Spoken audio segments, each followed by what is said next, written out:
Για να βάλουμε στη συζήτηση τον κύριο Ράφναγη τώρα να μας εξηγήσει. Έτσι, για να ξέρουμε και εμείς περίπου τι γίνεται. Γιατί βλέπουμε πολλά έξοδα σε κινητά. Δήμαρχε, η ερώτησή μου είναι κατά πόσον έχετε εμπιστοσύνη ή έχετε επιφυλάξεις για αυτούς τους ελέγχους που κάνει μία επίτροπος. Θεωρείτε λογικό να πέσει και έξω?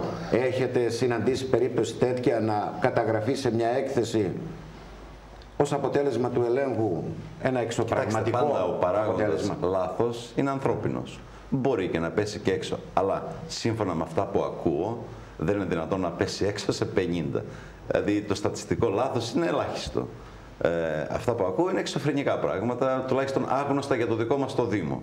Καλέ, δεν τελείως άγνωστα. Και είναι 2002-2005. Έχουμε έτη που δεν έχουν ελεγχθεί.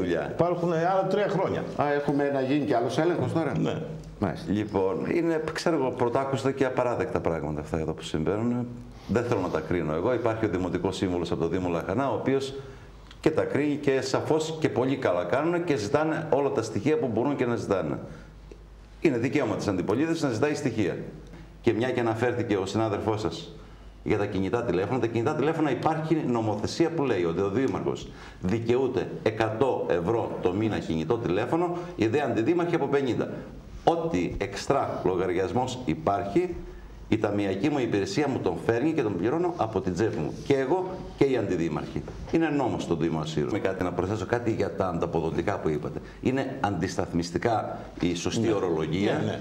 Και σε αυτό εδώ πρέπει η πολιτεία να σκύψει το κεφάλι της και να βάλει κανόνες.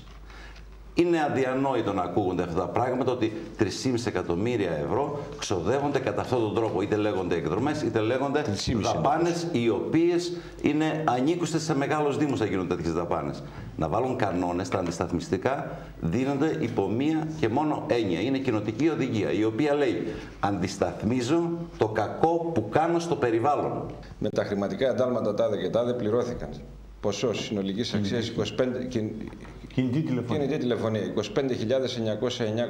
ευρώ. Για το 2003. Πόσο? Άρα το ποσό είναι... Το ποσό είναι 2.500 ευρώ. 2.400 για να έχουμε κινητά τηλέφωνα. Τα έξοδα τα δικά σας με τα έξοδα. 2.400 το χρόνο για τις δικές μας δυναμικότητες στον Δήμο. Και είστε μικρότερος Δήμος.